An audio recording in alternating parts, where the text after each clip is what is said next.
విశాఖ గీతం యూనివర్సిటీ వివాదాస్పద భూములపై వైసీపీ నిరసన దీక్ష చేపట్టింది. జీవీఎంసీ గాంధీ విగ్రహం దగ్గర నివాళులర్పించి నల్ల కండువాలతో దీక్ష చేశారు వైసీపీ నేతలు. ఆ తర్వాత గాంధీ విగ్రహం నుంచి కౌన్సిల్ సమావేశ మందిరం వరకు ర్యాలీగా వెళ్లారు. రెసిడెన్స్ స్కూల్స్ తో మంచి చదువుతో పాటు all round development, right age లో రైట్ ఫౌండేషన్ తో రెసిడెన్స్ స్కూల్స్ ఇప్పుడు హైదరాబాద్ అంతటా. చంద్రబాబు ఆయన కుటుంబం విశాఖలో భూదోపిడీకి తెరతీశారని అన్నారు MLC Botsa Satyanarayana. GVMC council నుంచి భూ క్రమబద్ధీకరణ అజెండాను తొలగించాలని డిమాండ్ చేశారు. కుటుంబం సభ్యులు విశాఖపట్నంలో ఉన్న విలువైన భూమిని దోచుకోవడానికి గీతం సంస్థ ప్రయత్నం చేస్తుందో ఆ తీర్మానాన్ని ప్రవేశపెట్టారు. ఆ తీర్మానం మాకు పంపించిన ఎజెండాలో ఉంటే దాన్ని తొలగించమని ఇప్పటికే వాళ్ళకి రిక్వెస్ట్ కూడా పంపాం. మరి ఇవాళ కౌన్సిల్లో వాళ్ళు విత్డ్రా చేసుకుంటారని ఆశిస్తున్నాం. విత్డ్రా చేసుకుంటే మరి కౌన్సిల్లో మరి ముందుకి ఎజెండా వెళ్తుంది. లేనప్పుడు మరి దాన్నే వారు కాదు మీ భూదోపిడీ చేస్తాం, మాకు ఓటు ఇచ్చారు కాబట్టి మా ఇష్టం, మా కార్యక్రమాన్ని మేము 1,000 కోట్లు 5,000 కోట్ల రూపాయల భూమిని మీ కుటుంబ సభ్యులు చంద్రబాబు నాయుడు కుటుంబ సభ్యులు దోచుకుంటామంటే ప్రజాస్వామ్య పద్ధతి కాదని చెప్పని మరి ఇవాళ వైఎస్ఆర్సీ పార్టీ మరి నిశ్చయించింది. చంద్రబాబు నాయుడు కుటుంబం సభ్యులు విశాఖపట్నంలో ఉన్న విలువైన భూమిని దోచుకోవడానికి గీతం సంస్థ ప్రయత్నం చేస్తుందో ఆ తీర్మానాన్ని ప్రవేశపెట్టారు. ఆ తీర్మానం మాకు పంపించిన ఎజెండాలో ఉంటే దాన్ని తొలగించమని ఇప్పటికే వాళ్ళకి రిక్వెస్ట్ కూడా పంపాం. మరి ఇవాళ కౌన్సిల్లో వాళ్ళు విత్డ్రా చేసుకుంటారని ఆశిస్తున్నాం. విత్డ్రా చేసుకుంటే మరి కౌన్సిల్లో మరి ముందుకి ఎజెండా వెళ్తుంది. లేనప్పుడు మరి దాన్నే వారు కాదు మీ భూతో. విశాఖ గీతం యూనివర్సిటీ వివాదాస్పద భూములపై వైసీపీ నిరసన దీక్ష చేపట్టింది.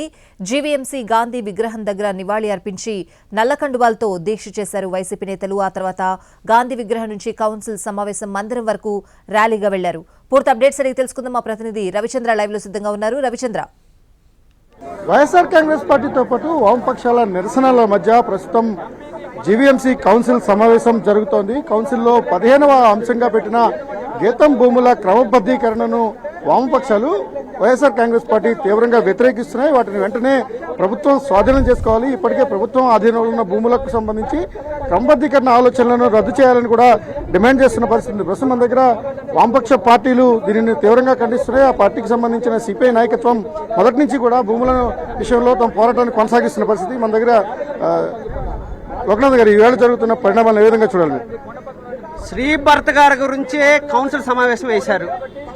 ఎందుకంటే 571 జీవో జనవరి 26వ తేదీన అది అయిపోయింది, దాని డేట్ అయిపోయింది. దాన్ని దాదాపు 4 రోజులు ఎక్స్టెన్షన్ చేశారు. అంటే 31వ తేదీన ఈ సమావేశం జరిపి వాళ్ళని రెగ్యులరైజ్ చేయాలని దాంతో ఉన్నారు. ఇది పచ్చి దుర్మార్గమైంది. అంటే ఖండబలం, రాజకీయ బలం ఉంటే ఏదైనా చేయొచ్చు అనే పద్ధతిలో ఉన్నారు. దాదాపు శ్రీభర్త గారు అంగీకరించారు, నేను ప్రభుత్వ భూముల్ని మేము స్వాధీనం చేసుకున్నాం, 2005 నుండి ఈ భూములు మా దగ్గర ఉన్నాయని చెప్తున్నారు. అంటే ఆయన ఏం చేయాలి? ల్యాండ్ గ్రాబింగ్ కేసు పెట్టాలి. ఎందుకంటే ఎవరైనా ఒక పేదోడు 1 సెంట్ భూమి ఇచ్చేస్తే ఏం చేస్తారు? ల్యాండ్ గ్రాబింగ్ కేసు పెడతారు. మరి శ్రీభర్త గారి మీద ఎందుకు పెట్టట్లేదు? అంటే శ్రీభర్త గారికి ఒక రకమైన న్యాయం, పేదలకు ఇంకొక న్యాయం అని మేము అడగదలుచుకున్నాం. అదే కాదు, 571 జీవో దేనికి సంబంధించింది? రెగ్యులరైజేషన్. విశాఖపట్నం భూమిలో 131,000 ఎకరాల భూమి ల్యాండ్ ట్యాంపరింగ్ జరిగింది, ఆక్రమించుకున్నారని 2 సీట్లు వేశారు. మరి ఆ భూములన్నీ ఎందుకు బయటకు తీయట్లేదు? ఇలాంటి శ్రీభర్త గారు లాంటి వాళ్ళు రకరకాల పెద్దలందరూ ఉన్నారు కాబట్టి బయటకు తీసే పరిస్థితి లేదు. కాబట్టి పార్లమెంటు సభ్యుడిగా ఉండేవాడు జవాబుదారీతనంగా ఉండాలి. ఇక్కడే కాదు, శ్రీభర్త గారు రోజు రోజుకి మనకు తెలుసు తెలంగాణలో 118 కోట్ల రూపాయలు కరెంటు బిల్లు ఎగ్గొట్టాడు. అంటే ఒకవైపున ఆంధ్ర రాష్ట్రంలో భూములు కబ్జా చేసేస్తాడు, ఇంకో వైపున తెలంగాణలో కరెంటు బిల్లులు ఎగ్గొట్టే ప్రయత్నం చేస్తాడు. తన సొంత ఆస్తుల్ని పెంచుకునే ప్రయత్నం చేస్తున్నాడు. వీళ్ళ ప్రజాప్రతినిధులు, వీళ్ళ ఎంపీలు అని మేము అడగదలుచుకున్నాం. కాబట్టి ఇంత నిర్బంధం లేకపోతే ఇన్ని ఆంక్షల మధ్య కౌన్సిల్లో అత్యంత విలువైన భూముల అంశాన్ని తీసుకురావాల్సిన అవసరం ఏముందని మీరు అనుకుంటాను? ఇది జీవీఎంసీ టైం అయిపోతుందండి. ఈ రోజే బహుశా ఆఖరి సమావేశం అవుతుందేమో తెలియదు. ఇందులో 15వ ఎజెండాగా పెట్టి ఆగమేఘాల మీద ఆమోదింప చేసుకోవడానికి మాత్రమే ఈ సమావేశం ఏర్పాటు చేశారు. గీతం యాజమాన్యం తరపున పార్లమెంట్ సభ్యుడు ఆయన కమిటీ అయ్యాడు.